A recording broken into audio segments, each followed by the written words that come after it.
Hello, my name is Hassan Sorrells, and this is the Leadership Lessons from the Great Books podcast shorts. There's no co-host on these shorts episodes. These are now around 2 to 4 minute, sometimes as long as 6 to 10 minute observations, ideas, thoughts, or rants about the literature, philosophy, psychology, and even the theology of leadership. Because listening to me talk about leadership for now around 2 to 4 minutes is still better than reading and trying to understand yet another business book.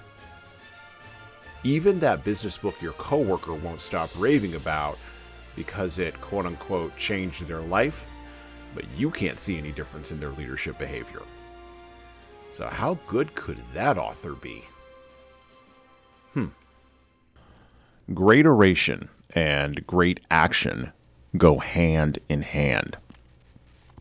In our current bureaucratic era in the West, where we are ruled over by scientific managerial apparatchiks, we have successfully separated the thinkers from the doers in our society and culture.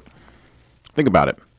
How many philosophers do you know who are carpenters, and how many carpenters do you know who read philosophy? Now, while I'm willing to bet that it goes more one way than the other, the fact is that we have successfully divorced actual risk-taking and action from the process of managing risk-taking and action. When that happens, the people who take all the risks and engage in the actions of the real work don't feel respected or valued by the organizations or institutions their work bears up and supports.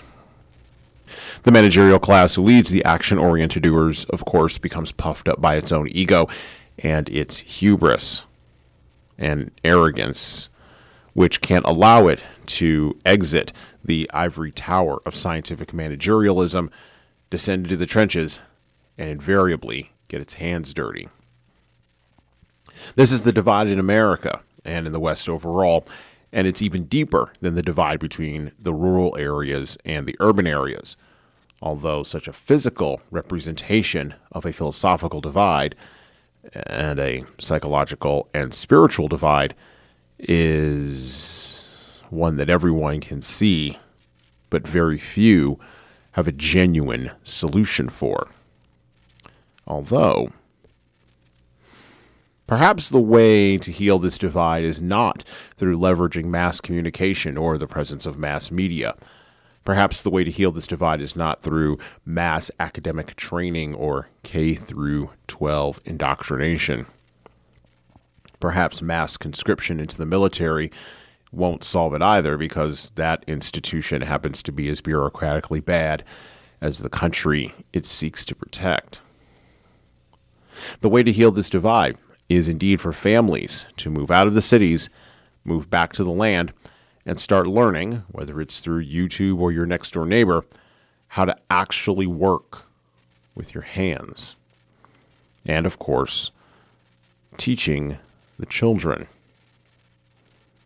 We didn't get to this separation between thinkers and doers overnight, and we won't bind them back together overnight either.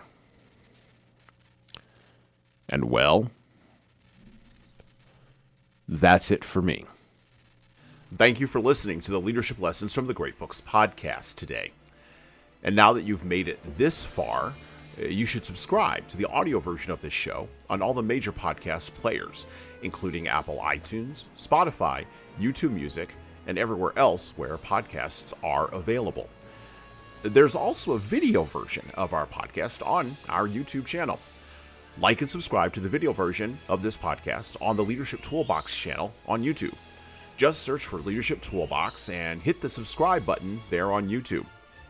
And while you're doing that, leave a 5-star review if you like what we're doing here on Apple, Spotify, and YouTube. Just go below the player and hit 5 stars. We need those reviews to grow, and it's the easiest way to help grow this show. And tell all your friends, of course, in leadership. By the way, if you don't like what we're doing here, well, you can always listen to another leadership show. There are several other good ones out there. At least that's what I've heard. All right. Well, that's it for me.